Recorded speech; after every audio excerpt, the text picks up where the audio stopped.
Around the NFL podcast is a figment of Mark Sessler's imagination.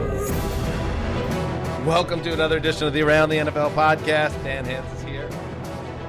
Virtual room filled with some heroes. Mark Sessler, Greg Rosenthal. A little bunker cast action today on Tuesday. A big Tuesday it is because Mark Sessler, he's not going to admit it because he's already on some level said he's thrown in the towel on the season, but he's nervous. Huge Browns matchup coming up on Thursday. He's nervous. I'm annoyed is what I am. And I mean, if this is a figment, I'd like to also, I'm having a bad hair day. Is that a figment of my imagination? I'm wearing a shirt that my parents sent me, that was it's about 2 sizes too large for me. But one of the bunker casts benefits, as I'm sure you know to some degree, is that people can't see anything other than this little box. And so the shirt looks presentable. They can't see my hair from other angles. So why is it that when moms send shirts, and it's adorable and moms are amazing, but they always send them like 7 sizes too big? Like, what is up with that? I think that's what they maybe want us to be. Like, I'm always like, are you eating well? Are you eating enough? Well, it's like you've sent me a shirt that I could fit 3 of me in.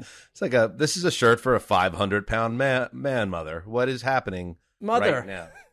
I just appreciate that Mark, doesn't have to go into work.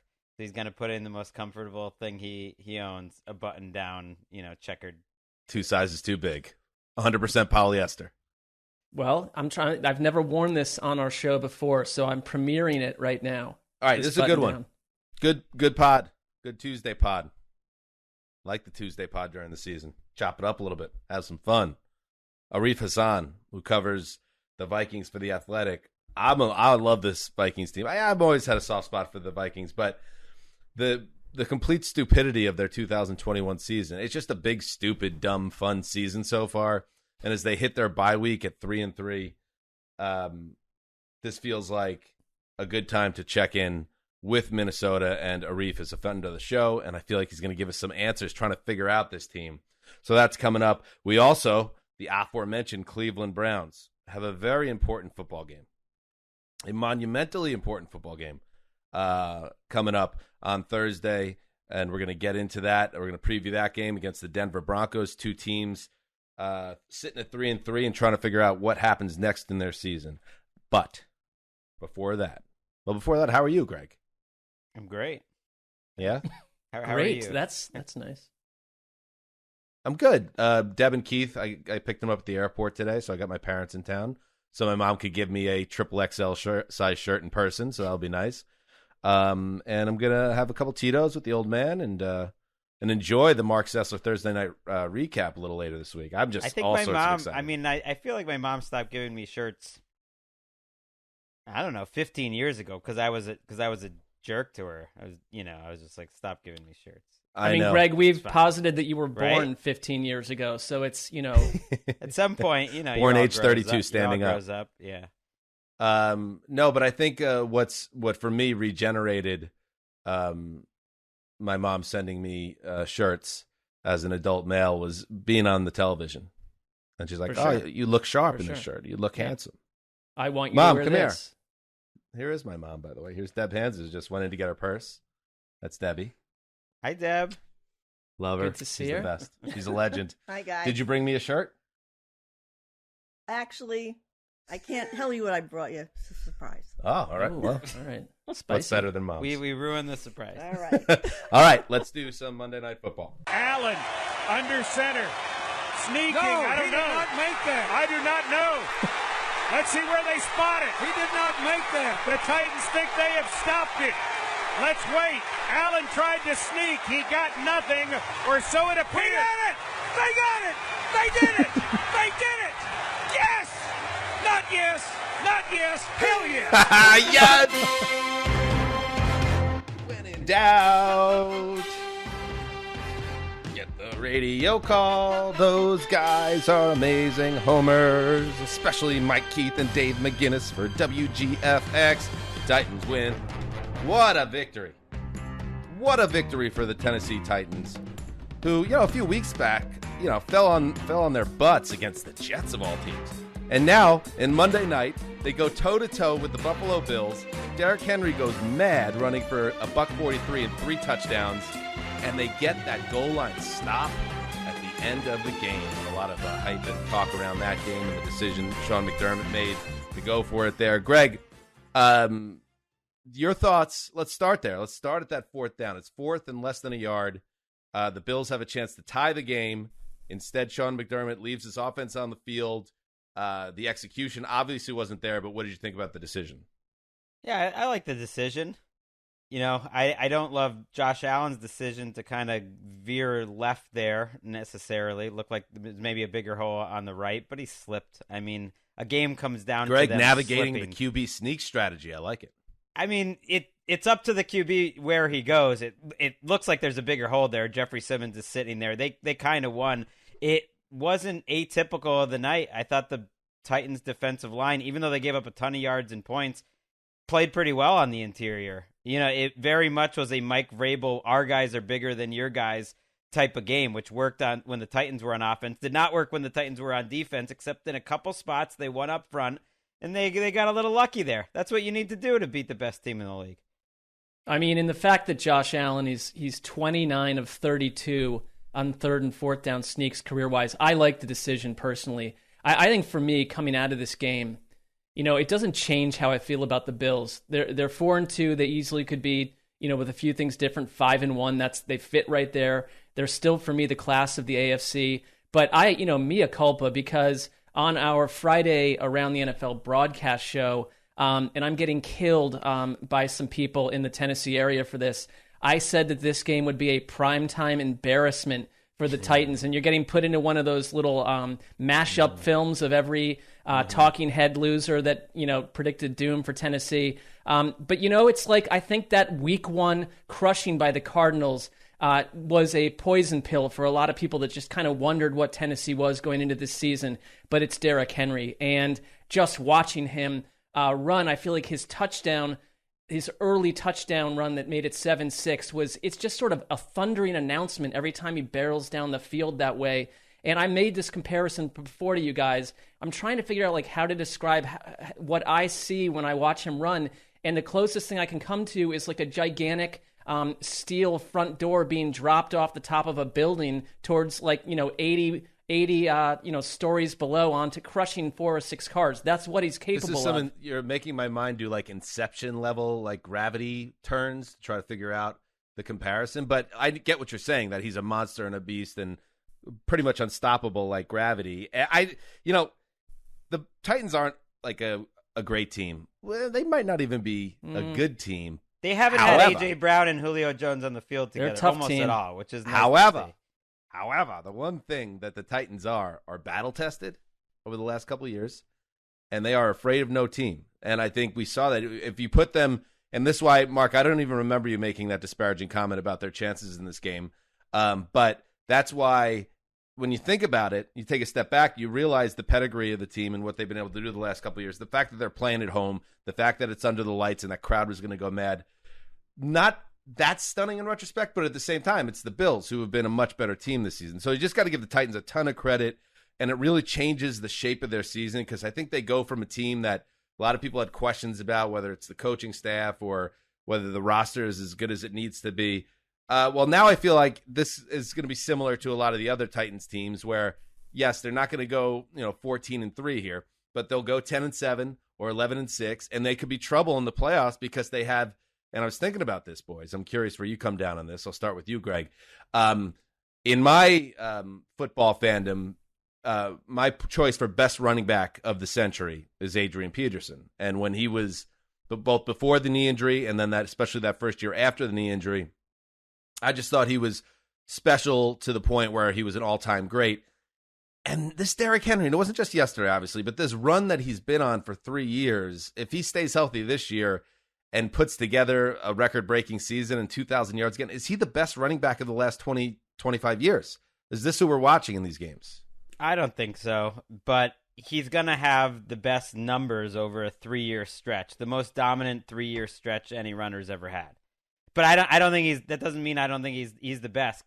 Success rate matters to me. He has so many unsuccessful plays, and it's worth it. He's obviously a great runner.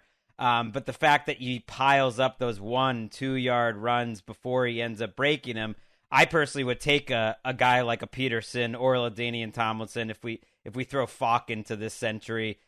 Certainly him ahead of him because they're winning in so many different ways, play after play. Now, that said, if he stays healthy, right now he's on pace for 500 touches. He's on pace, so he's breaking new bounds even for the big dog, 450 carries. If he can keep up that pace and he can lead the league in rushing touchdowns and attempts for the third straight year, I mean, it's never been done, so that part of it's unquestioned. That, statistically, no one's ever had a 3-year dominant stretch. I went and looked for this. OJ was pretty close. Tomlinson was pretty close, and Peterson certainly, but never this dominant. I would take Adrian Peterson along with Greg on that, but I love the idea of what Derrick Henry is accomplishing during this span in 2021, not back when Peterson played, when there were a laundry list of featured backs back then that you could count on fantasy-wise or whatever to get a certain amount of carries. I mean, it is just an atypical age for Derrick Henry to subsist in, and I love him. I love watching him. I think they would have been blown out in the first half. Tannehill played one of the worst halves he's played all year. The Bills get stopped 2 times inside the 10. One time Josh Allen misses a pretty open receiver in the end zone. Another time Titans make a good stop.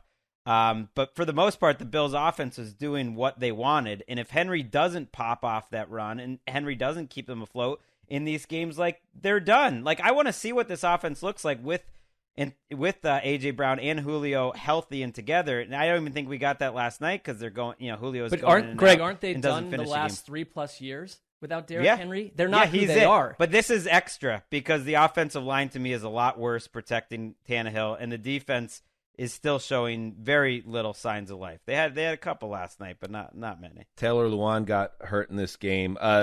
2 more quick things on Henry. 1, the long touchdown run changed that game. 2, his straight line speed on the touchdown run was the fastest, according to Next Gen Stats, any running back has reached this season. So when we're talking about a unicorn, one of one, a guy of his size that is the fastest running back this season as well on a play, yes? That would be the speed of an iron door being dropped off a building. It's the same actual Gravity, speed. baby. And how about this? I know yes. that this will be completely left out of the lineup because it's it landed in an ill way for the two of you. Buffalo special. Why are we not trying for an helmet catch on that play there? I mean, are we just going to continue to because sweep it's easy to that do sensation the under the rug? Thing. That's why everybody does it. There's nothing unique about it. It's not it's ironic. The Philly special actually isn't really special because everyone has it in their playbook. It was when it occurred. It has been copied. That something is copied does not mean that it wasn't initially an original site. I'm sorry, Mike. You'll never get those sandwiches. But and the listeners simply can because keep of on you two lugheads coming at it. And here's my last note on Buffalo, boys, is for all, and you check under the hood, and all the advanced analytics says this is the best team in football. They're 4-2 record. That's fine. They're going to be fine in the AFC East. I think this is a 11-12 win team. They will be in contention, I think, for the bye. So everything's, I think, good for Buffalo. But it is interesting to note that they're number 1 or close to it in almost every major offensive category, except for red zone conversion, where they're 26th. Now, I think they're too good to not get that straightened out, and I would imagine that Sean McDermott's going to be working hard on that to figure that out. But we saw it in this game, Greg, you noted it. Killed them. They stalled, including their game ending on a stall inside the 10-yard line. That's something they need to get better at. Right, they lost the fourth quarter 10-0. It felt like they could have put up about 45, 50 points. They didn't, and I think this is a bad matchup for them. They got, the Titans put up a 40 burger on them last year too. They are a lightweight, faster-flowing defense, and the Titans aren't that complicated. They are just big, especially on offense. They are trying to bully you, and it seems to work. It's just another reminder, no matter how good your defensive stats are, you're probably going to be mediocre if you play against a really good offense who's playing well. Because every stat was that they're the best defense, in the league, but it's really just they've played pretty lackluster offenses. And when they got up against a team that was playing pretty well in the second half, and they got a little help by their defense keeping them in there. They got run over. Also, and you gotta love this. Go ahead. No, go finish, Greg. No, mine was I was gonna veer off into some game broadcast criticism, which is my specialty. All right, we'll circle back to that. Mark, go ahead. I was just gonna say that. I mean, you have to love where the Bills are set up. I mean, after the bye, they play the Dolphins, Jaguars, and Jets, so they're about to be 7-2.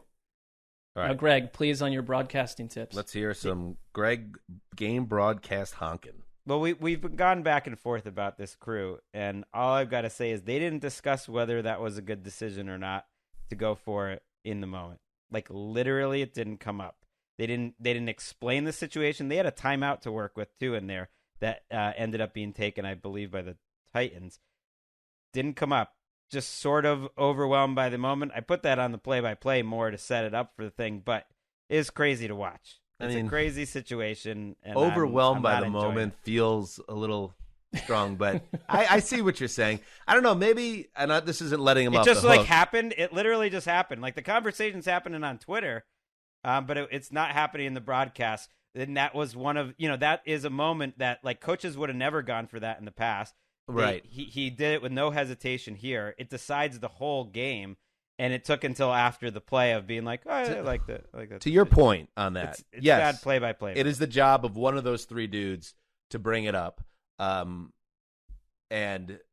also, the reason why you bring it up is not just to say, oh, by the way, you can kick a field goal here because the audience knows that. But I think it does speak to a larger shift, as Greg notes there, in the way head coaches, or at least the smart ones, now operate, which is if the game's on the line or I need a huge play and I could choose the conservative route or I could put the game in the hands of my best player, you're seeing that more and more now. And that's what McDermott did. And maybe it's becoming so common that the guys didn't think to bring it up rather than they were overwhelmed. But I think it's worthy bringing up. I don't know if McDermott got killed for it after the game. If he did, shame on whoever did it, because that's just I think if you're the Bills and you're walking in that tunnel, you're thinking to yourself, man, 8 or 9 times out of 10 we win this game. And it just didn't come up our way because, man, these primetime games, and it happened last week with Baltimore and Indy, they're weird. These are strange games, and they're like what I do with the power rankings. Sometimes I'm trying to figure out, like, do you have to add like that weird like Monday Night Voodoo when trying to figure out what it means for a team and what does it say about them? Because just weird stuff tends to happen in these games. Here's what it says, though. The Bills' defense didn't get a stop. Literally no stops in the second half with a chance to win on the road. Yeah. So that was a little surprising to me. Count the truly dominant defenses in football right now. Like, who's out there? Truly dominant? Even the ones we talk up, like we talked up How the about ones you Chargers a could bunch trust earlier in the week to season, week? and then I think Browns, there's some that can create problems, but there's no truly dominant one. I mean, the exist. Browns. The Browns are a defense that has struggled. The Chargers, the Rams have had their struggles. Like all the teams that you kind of circled, even the Bucks. I know it's a lot of injuries here too. I'd put the Bucks in that. I'd trust the Bucks to figure out whatever issues they encounter. I don't think the Bills' defense is a total mirage. By the way, it's just no bad matchup. They got beat. They got beat in a bad matchup. The Titans need Julio to stay out there. I feel like for them to realize their potential. That's getting harder and harder to do as he gets older. AJ Brown also is, he has some chronic health issues. So there's, with the Titans, everything has to. I'm very happy for Gravedigger. I'm sure that was a thrilling win. It must be cool when that happens for your team. But also a lot of things are going to have to go right for the Titans to make a deep trip into the playoffs. I mean, it was a heroic performance by A.J. Brown by all accounts. Derrick Henry said after the game he's just glad that they had enough toilet paper in the facility to deal with the food poisoning that A.J. Brown was dealing with and how much he was pooping, I guess. I think that's what he was suggesting. Multiple days. Yes, he got it from Chipotle. He said he will not be getting any sponsorship, probably calling Chipotle out, but it was Chipotle, and he goes 7 for 91. He had his best game of the year. Just turned my stomach a little bit. That's some graphic toilet paper talk in a big spot. Right, as if Derrick Henry is in charge of the toilet paper supply inside the Titans building. He couldn't have been farther away like from the that MVP. mission. Whoever's supplying all that toilet paper to Brown. One of the great toilet paper stories ever in NFL history was the last time the Jets went to London against the Dolphins, they said, we've heard stories about the quality of the toilet paper in England, so they shipped 350 rolls of toilet paper to London to take care of their heinies in a big spot. And they won. That's focus on what matters from the Jets organization. So they got the W of that game. All right. That's Monday Night Football. Let's talk Vikings. And to do that, we will welcome back certified friend of the show. Listen, not a member of the Hit It and Quit It Brigade. And our live show is in London. People are asking, who are the guests that are on the Hit It and Quit It list? Maybe we shared, maybe we didn't. You'll never know. But one person who's back because we like him is Arif Hasan, who covers the Vikings for The Athletic. And Arif, welcome back to the Around the NFL podcast. It's been a couple months. Yeah, man. Thanks for having me back on. I mean, we have to be the only national podcast that's just man, we haven't talked to any kind of team reporters in the country in a long time. Where do we go first? It's Vikings. It's during the bye week. This beautiful, it's a 3-3 team. Absolutely, team is it is fascinating. It is a fascinating team. Weirdly, though, I love the Vikings. I enjoyed watching them really for the balance of the Kirk Cousins era. There's just all sorts of stuff going on around this team, and you've been covering a Vikings team this year that has been all over the map, where they've looked terrible, they've looked great, they've had late game meltdowns, late game heroics. So 3-3, I guess, is about right from where they are right now. But where do you see this team in terms of a ceiling and a floor? Because it's kind of hard to figure that out where we stand. Yeah, sometimes it just feels like judging teams by records leaves so much information on the cutting room floor, right? Because there's 3-3 teams that are average, right? And then there's 3-3 teams that are completely all over the place, that you could just be anything, right? And that's exactly what the Vikings are. When the offense is rolling, it's a really good offense, top 8, maybe offense, maybe even better than that. And the defense has looked really good. Patrick Peterson's not healthy anymore, but, when he was healthy, it's looked really good the past, couple of games. And so, if that happens at the same time, it's a really good team that's got a shot to make the playoffs. But, that hasn't happened at the same time. Either the defense is carrying them or the offense is carrying them. Hasn't been both.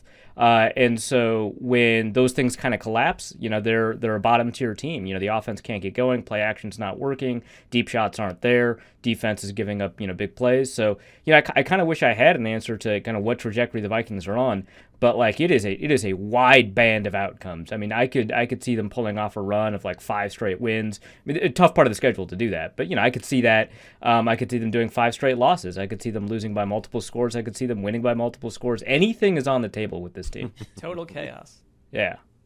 I think it's got to be the best Kirk Cousins has looked to me in Minnesota, and that's a reasonably high bar. But I just feel like he's playing so well right now. And he's playing a little freer. I mean, they keep putting him in positions to set up a game-tying or game-winning field goal. And if I'm right, I think he's 4 for 4.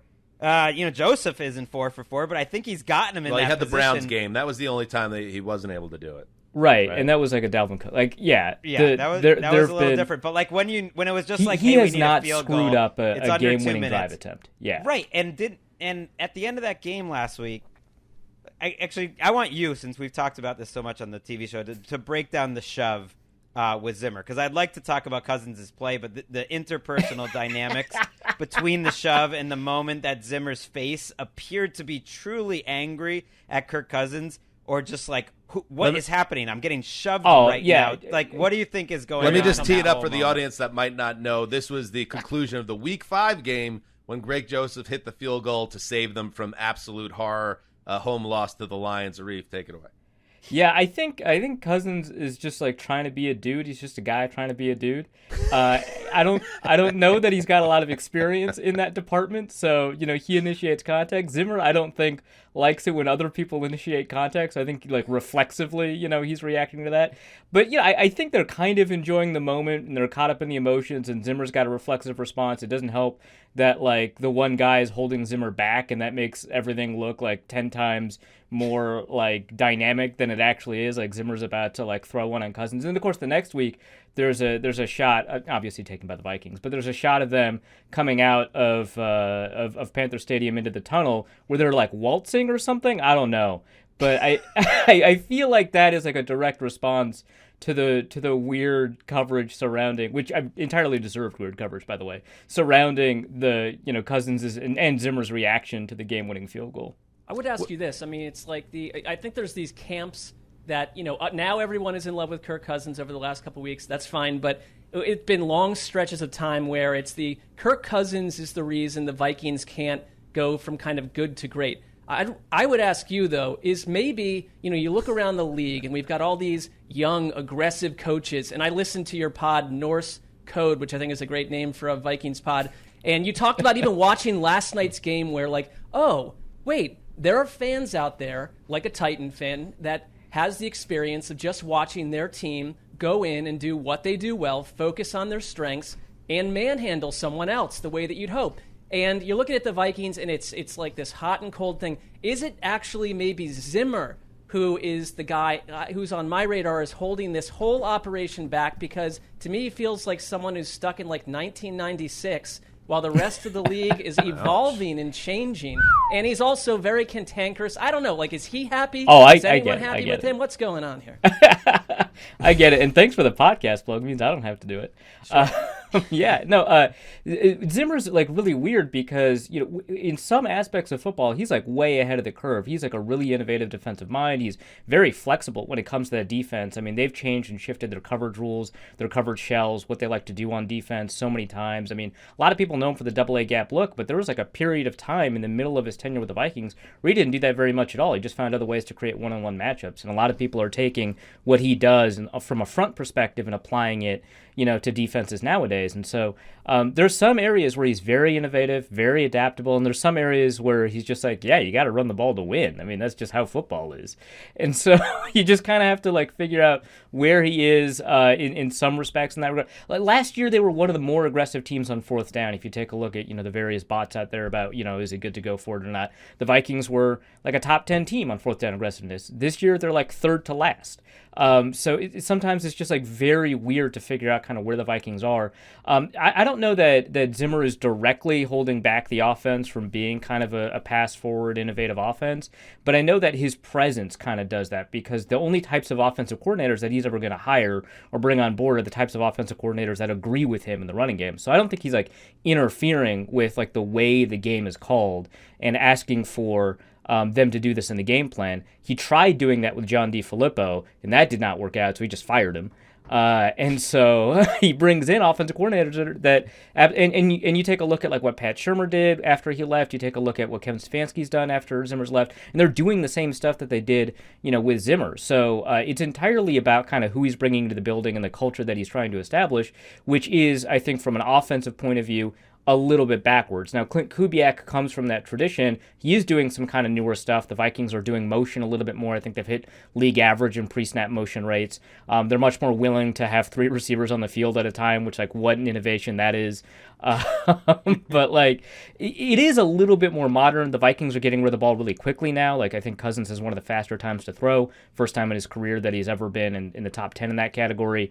So they are doing some new stuff. But within that framework of, yeah, I mean, Dalvin Cook gets the ball 30 times, you win the game. That's just math. Like, that's the framework that sometimes that they're still operating under. And back to the shove. I mean, it's kind of like the main reason I wanted Arif on the show today. I'm sorry. But so does Zimmer and Cousins, they like each other? Let's be honest. Let's just be real. They can. Has any quarterback that's played for Zimmer has he really liked? Oh, him? Teddy and Zimmer were close. Okay. Teddy and Zimmer were like father Everyone and son. loves Teddy. Honestly, yeah.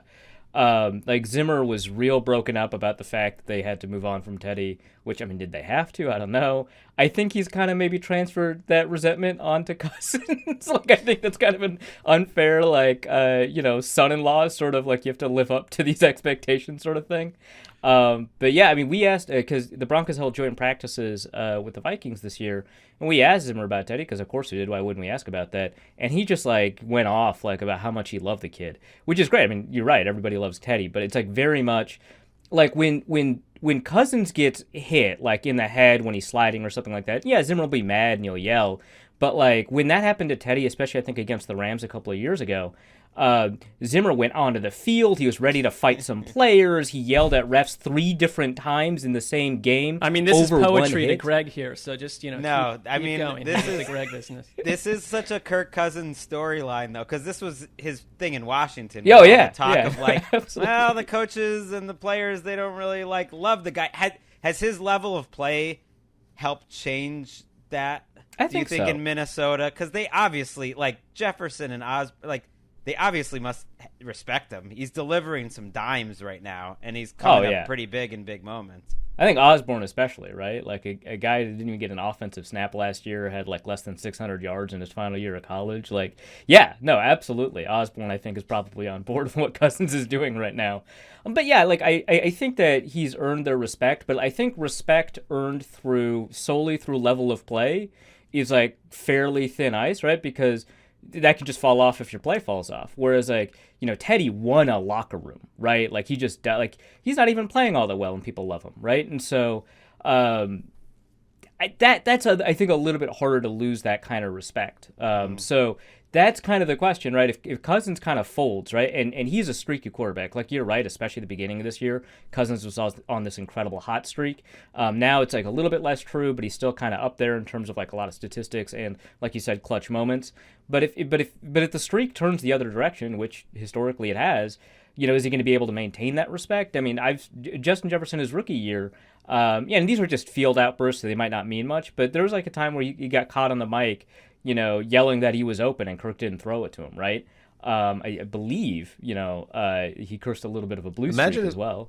Imagine if Kirk Cousins was actually a bad quarterback. He'd be like the most hated man in NFL history. Oh, he's out. Yeah. Well, I think that's the problem. I think you have to be like exactly that good to like create that level of resentment, right? Because you get the feeling that you're like, because people didn't like hate Christian Ponder. They were just like, I would like to move on, but he's a good guy. Right. It's not his fault. With Kirk Cousins, it's like, I know you can do this. Why aren't you doing this? I see a new Kirk. Like on that touchdown to Osborne, his underneath receiver was open. And it's like Kirk went for it. He went for the kill shot. He's like, I'm not leaving this up to Greg Joseph or letting Zimmer run the ball on 3rd and long to set up a 50-yard field goal. I'm like going to go for the win right now, not take the first down. I do feel like he's playing like a little different, scrambling more. A little freer. He's scrambling a little bit. Yeah, he's more playing fun a to little watch. bit freer. I would just say let's talk in a month, but okay. I mean, I'm with you. I like being part of this. Mark's Kirk mad because I carnival. said like Kirk Cousins is like a Baker Mayfield's future if he's lucky right now. I mean, at this point, he should want to be Kirk Cousins. Now you're just starting fights with a guest on the show. Like, we don't have time for this. I get it. I think there's a lot of Cousins in the league, right? There's you've got your Garoppolos and your Mayfields and your Tannehills, right? Sure. They all have various degrees of how much they're willing to play kind of looser with the rules. Like Mayfield and Tannehill a little bit looser, Garoppolo's a little bit tighter. But yeah, no, I get it. I'm on board. It's just like that's a tough thing to say while Baker's like plugging through an injury he probably shouldn't plug through. And we're going to talk about Baker in a minute with our TNF preview. But before we say goodbye to Arif, I'm going to do it. I know you just said they're capable of winning 5 in a row. They're capable of losing 5 in a row. And that's certainly true. But at the end of the day, we come to you for the bottom line. And I'm setting the Vikings over-under final win total at 9.5. Where are you coming in? It's like 6 more games with – okay. Yeah, I see it. I'm going to take – the over? 9.5. I'll take the over. I don't know. It's more fun if I take the over, so I'll just take the over. Right. Well, they're a playoff team then. Because that NFC, it's very murky. You have those superpower teams at the very top, and then there's a lot of room for you to win. 9 games might get you in a wild card. Yeah, and the underlying numbers for like the Packers are not that great. Like there's an opportunity. I'm not saying they're better than the Packers, but there's an opportunity. They have 5 more division games, which is a big chunk of the schedule. But they also have the Cowboys, at the Ravens and Chargers, at the 49ers. The Rams are in there. Like this is just like a lot more insanity to come. I do feel like this was a good choice, Dan. Like the Vikings are just going to be a great supporting character in this 2021 That's season. a great way to I don't put know. it. I don't know how it's you know what I going to just play out, but realized? they really Yeah, will. they're Jughead for sure. They're such a Jughead team, and this is good for Arif as the beat guy. But like, doesn't it feel in the stars that this particular and the Vikings are infamous for having crushing losses across the spectrum, regular season and playoffs. This, more than any other Vikings team, seems like they're built for some type of Greek tragedy of epic proportions come January. I hope it doesn't happen because Vikings fans don't deserve more of that. Ooh, but I'm a little worried about this team in particular. Oh, yeah, they're setting up all kinds of B plots. Yeah, no, for sure. All right. Yes, check out Norse Code, Reef's podcast on the Minnesota Vikings. Also, that Wide Left podcast. This guy's got content all over the place. Arif Hasan, thank you, buddy, for joining us, and enjoy the rest of the season. Yeah, thanks for having me. Thank you. There he goes. Enjoy it. See you, Arif. Bye week. Little bye-week check-in on the Minnesota Vikings. Why are they talking about one team? We want to talk about all the teams. Relax. We enjoy it. And we feel like not just Vikings fans enjoy it as well. It's good to get a little deeper. We literally talk about all 32 teams except for the bye week teams 3 different times every week. On the Thursday preview, on the Sunday recap, and on the Friday around the NFL broadcast. We're drilling in, It's possibly too much. I to be fair, depending on who the listener is. We should just spend Tuesday just like talking officiating and TV broadcast teams just to save our That sounds like Greg's solo pod, not something that we're choosing to be on. But now what you're really here for. Browns talk on the Around the NFL podcast. Thursday night football, Denver Broncos at Cleveland Browns. 2 3-3 teams. Once upon a time, the Browns were 3-1. The Broncos were 3-0. But both squads have fallen on hard times. It was announced on Thursday that Nick Chubb will not play on Thursday night. We already know Kareem Hunt, who suffered that calf injury late in Sunday's loss. He is on the shelf for an extended period, weeks. He'll be out, unfortunately. And then you have the saga Mark Sessler of Baker Mayfield, who revealed to the media this week that he had, he suffered the labrum tear. It's a complete tear of the labrum, he's now telling us. And the injury that he suffered on Sunday against the Cardinals is added complexity to what's going on. And yet, he had a quote today that I'm the one who decides if I play or not, and I am playing. I'm paraphrasing a little bit there. Is there somebody that might need to step in to protect Baker from Baker? Oh, I don't know if I need to go there. I asked you the question. Well, I mean, but I don't, because I think it's spinning it like Baker's being reckless and out of control. I think he just desperately wants to play the same way. It's also not true. The same way it's also not true. The medical professionals can stop him from playing. If they believe he shouldn't play, they will stop him from playing. So I would want that out of a quarterback, that you're going to need people to drag him off the field to not get in there, and I don't think every NFL quarterback is that way. Do I think he should? I mean, I guess, that's up to them, but I think that he's been hindered. I mean, you saw how much he was in severe pain after he re-injured it in that last game. I think it does affect what you could ask Baker Mayfield to do on things like rollouts and certain, some of the stuff that I think he was more effective at last year. Like the percentage of those plays they've run has gone down a bunch in the last couple of weeks. And, he's in a tough spot. You look at the Browns, and, if both teams are 3-3, there's no question that, I'm seeing stuff already on Twitter that the Browns are the most disappointing team in the NFL. I mean, injuries, you cannot blame everything on injuries. But in this game, they've been stripped of the identity we've latched onto all offseason and through last year, which is the best offensive line in the league, which may not have either tackle. We'll see. They haven't put either of those guys on IR, which I think is notable that they're going to be playing soon. But this Thursday, we don't know. Best backfield in the league, completely gone. You got wideouts that are banged up. So who's going to step up? Is it going to be the defense that was completely overwhelmed and flamed by the Cardinals? Against this Teddy Bridgewater Broncos offense, maybe, but they've got plenty of weapons too. I don't like the setup for the Browns at all. I think the Browns, after last year coming out of that season saying that Kevin Stefanski, outside of a couple wipeouts early on by AFC North foes, was the coach of the year and someone that you could trust implicitly with game plans week after week, has had some issues up in this season, up and down. I mean, I love them going forward on fourth downs, but they have been terrible on these fourth down attempts. It's cost them points. You don't veer away from that strategy. I get it. You'd be absolutely removed from the media to suggest as much. In 2021, everyone wants to go for it on fourth and everything, and that's who they are, but they've not been successful. And a lot of that is on Baker Mayfield. And Baker Mayfield has not played well in 3 weeks. The Chargers game, he played well, but like he did not do what you need a quarterback to do at the very end. I'm with you on that, guys. I'm not trying to stick up for him left and right.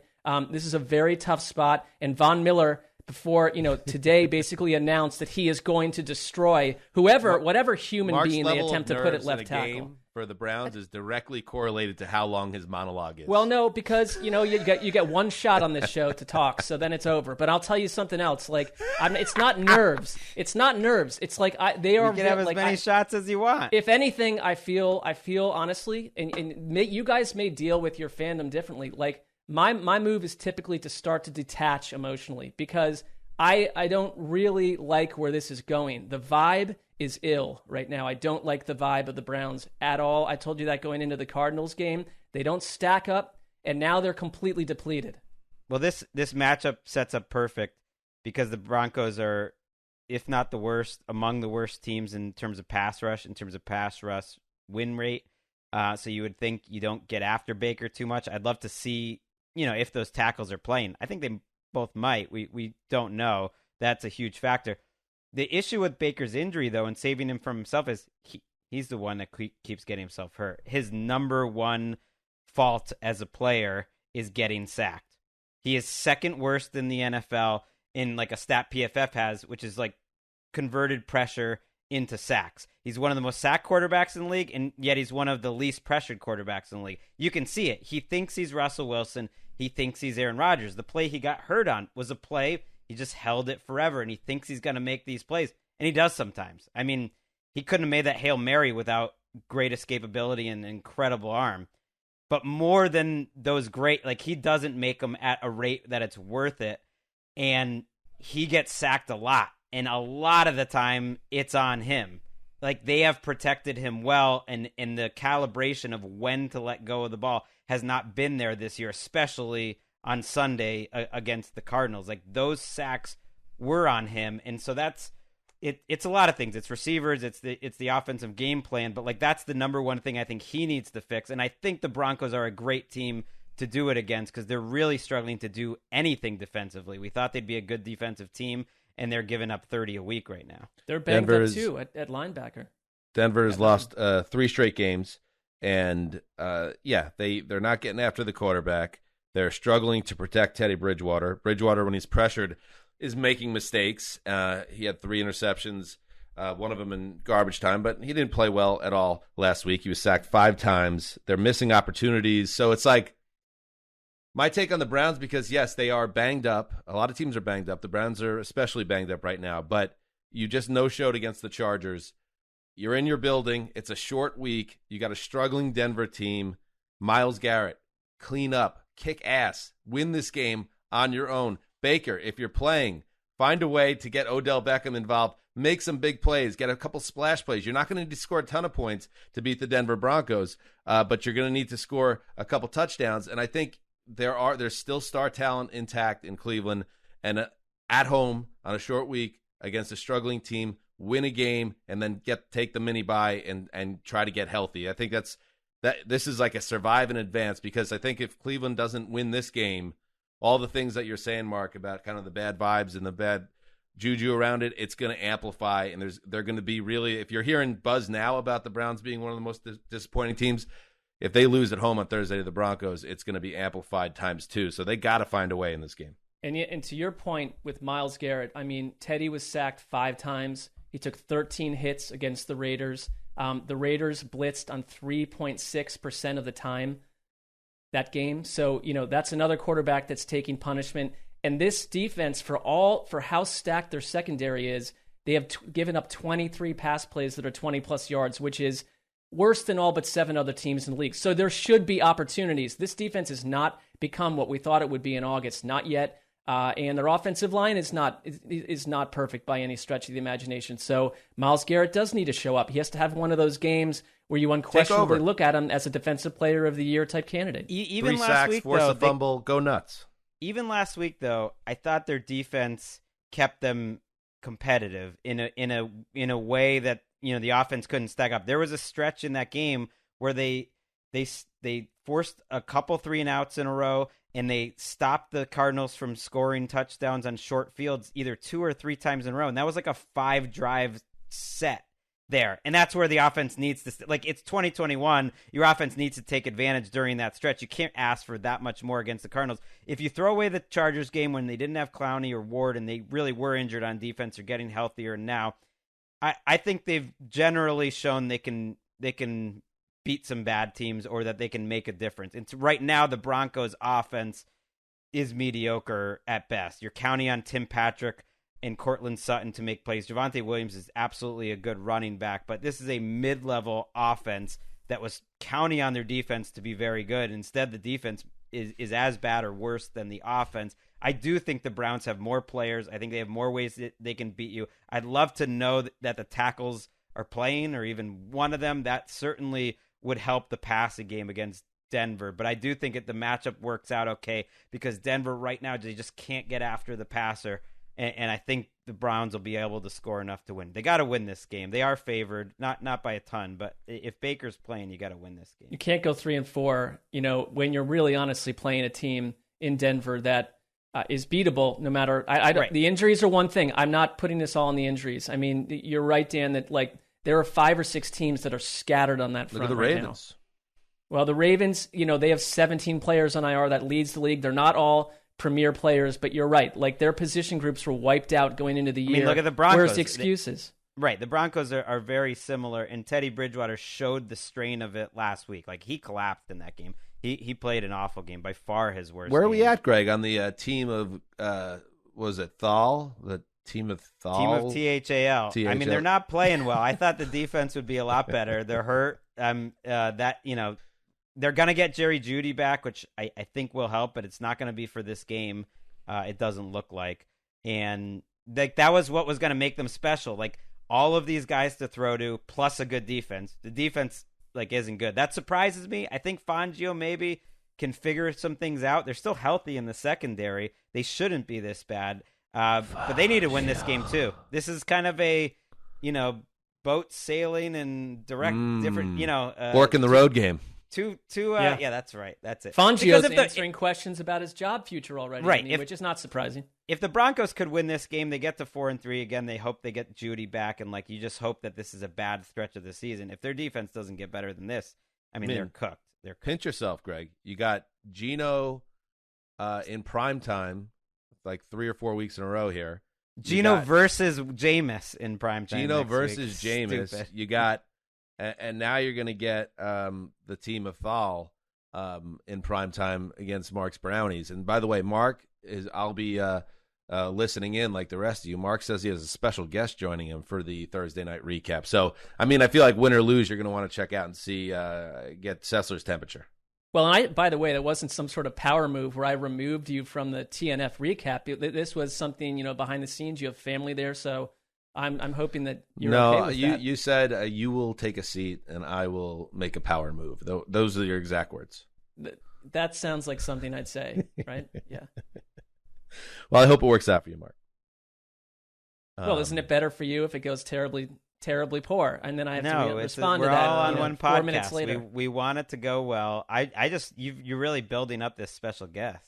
I know. Well, now I think I know who it is. I'm not going to guess though. Now maybe too much. They are a very special, individual, but I think they would be annoyed that I'm pumping them up to this degree. Possibly. Interesting. Very interesting. All right, good stuff. Check it out. And Connie Fox will be, of course, anchoring the coverage on NFL Network. So make sure you watch that as well. All right, good stuff. Tuesday show in the books. Anybody have any final thoughts? It's good. Greg, Get your expenses done from our trip to London? I have not done that, no. Good. Oh, people should know we didn't get a chance to address it on Sunday night, and I'm afraid that I'll forget Thursday, and then people will just be confused. But I got some breaking news here, Ricky. This was the terms of the trade between Greg and I. Greg, of course, famously last Thursday got jumped in the draft because of a hesitation, 2007 Vikings style. I swooped in. I took his beloved Chargers-Ravens ball game. Greg came to me privately hat in hand. He said, "Listen, we got to make this happen. We got to make a trade here. I need that game."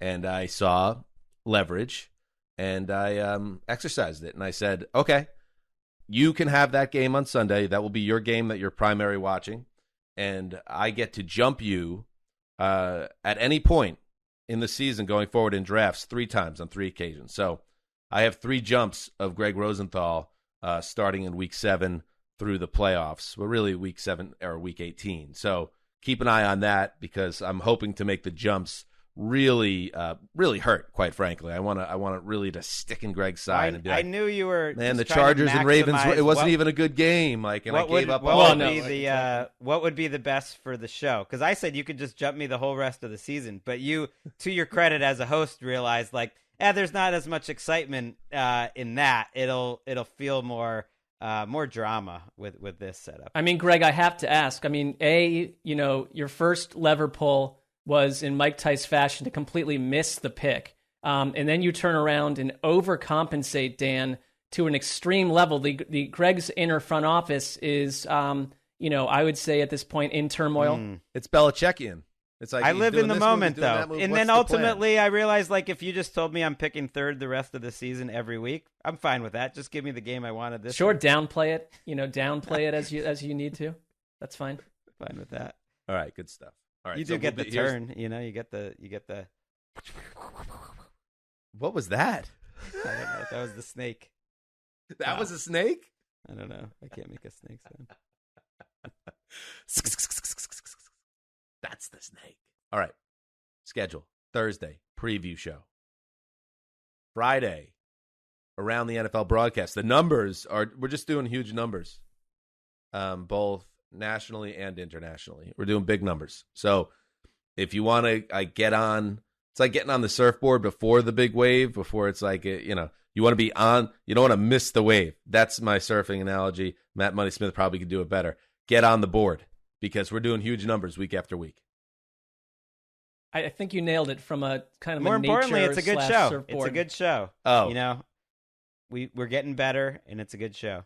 Is it a good show because it does huge numbers, or does it do huge numbers because it's a good show? Is that the same thing? Don't ask questions. We're riding that. Sunday we'll be back with the flagship direct show. Deposit. Put it right there. Thank you to Arif Hasan. This is Dan Hansa signing off for Ricky Hollywood, who I think's alive. I don't know. We haven't heard much from her. She's been under the weather. Ricky, you with us? Yeah, no, I'm here. I made it. I survived. Are you physically in a good place? Yes. Good. Yeah, it took about a full week, but no I'm back. one can get sick. No one can get injured. Never again. These 4 people together. We need to get on a Cal Ripken like streak starting now. All right. Dan Hansa signing off for Cal Ripken was a baseball player, played many games in a row. So you got to connect the dots, for that. especially the international listeners. Like, sure. Who's Cal Ripken?